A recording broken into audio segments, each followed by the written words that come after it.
Hello Ranger Point Precision friends and family, and a special howdy to all you space cowboys. In today's video we're going to be mounting a RHINO rail to this Rossi R95. Now it doesn't matter what variety of RHINO rail that you're purchasing, this video is going to be pertinent toward your installation. Now with this one, simply enough, what I'm wanting to do is put this Vengeance, this is from Zerotech, this is a 1 through 6 LPVO. We're going to be using this, we're going to be using a set of worn 513M scope rings, and of course we're going to need the Ranger Point Precision RHINO rail. Now this RHINO rail is made of 7075 aluminum, which is tougher than it needs to be. It has a sight channel down the middle so that you can see your optics, your iron sights. If your optic were to fail, let's say your scope or your red dot failed, you could remove it and still have the backup irons. So the first thing we're going to do is we're going to go ahead and check our firearm, make sure that it is unloaded. There is nothing in the chamber, there is nothing in the magazine tube. I've got my ammo quiver empty and there is nothing in my wingspan. We owe that to us and those around us. So now let's go ahead and look at what is in the package, and let's look at the tools we need. Okay, so we have got our RHINO rail here in the package. We're going to go ahead and pop this open, and we're going to make sure that we have everything that we need. So right here we have got a rifle caliber rail. This is going to be your SKU 16 or SKU 16A. Now that is for, like I said, the rifle calibers, and you can see that it has 4 mounting holes. Now most of your pistol calibers are going to have 3 mounting holes.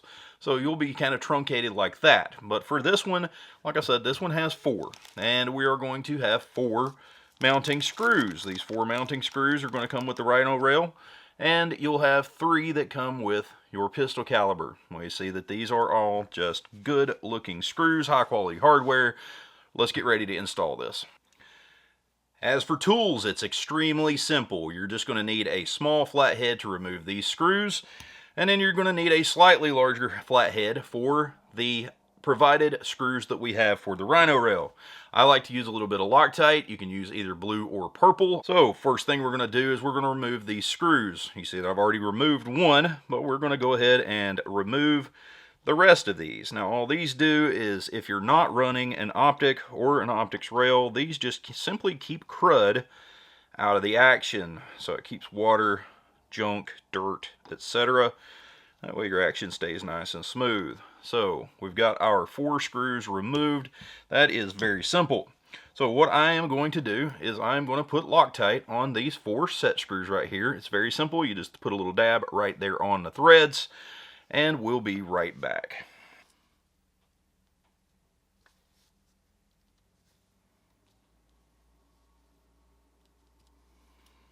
And just because some of you do ask, this round part here is going to go toward the rear of the receiver. Let's go ahead and line up our 4 mounting points there, and let's get our Loctited hardware and go ahead and push these through. Now sometimes this right here is so precisely machined that sometimes you'll have to take just a ballpoint pen or something and just push those down in there, because we do get some guys saying that, oh, my screws are too short, my screws are too short. No, you just give it a little poke and they will drop right down. This one right here being case in point, you just give her a little poke, get that lined up with that screw hole, and we're just going to go ahead and run these somewhat loosely until we get all of them snugged up and in there.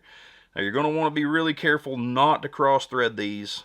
This is a really fine thread of a screw, and cross threading is ugly, and like I said, we don't want that. So now that our rail is tentatively torqued and all the screws are in place, we're going to talk about torque spec. Now I'm just going to use a regular screwdriver. There's nothing fancy about this. It's a 1/4 inch magnet tip. I do not have an actual torque spec for this because we don't want you guys to have to just go buy a torque wrench just to do these flathead screws. So simply enough, all we're going to do is we're just going to go hand tight, just like that, stop right when it snugs up, and we are going to let the Loctite do its job. So simply enough, let's go ahead and hit the other remaining screws, and boom, there we are. Our RHINO rail is ready to go. So for this one, I've chosen the Zerotech Vengeance 1 through 6. This is a 30mm LPVO. It is going to be plenty of optic for this gun. Of course, I really like, this is my personal choice, this is not paid. Ranger Point doesn't make any money on this. I just really like the Warren 513M rings when I'm talking about a 30mm LPVO. What we're looking at is on a lever gun, you have a dropped comb. This one has a little bit of a cheek riser just because I'm just get just a little bit better of a cheek weld.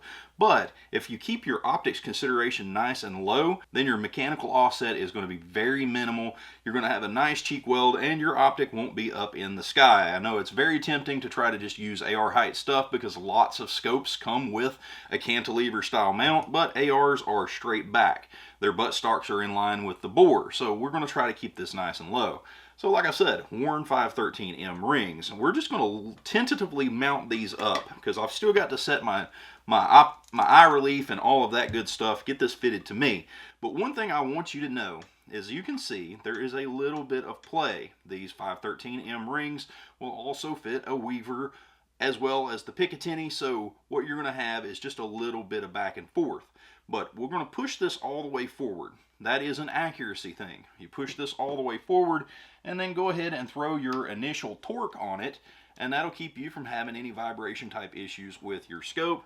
And like I said, it's an accuracy thing.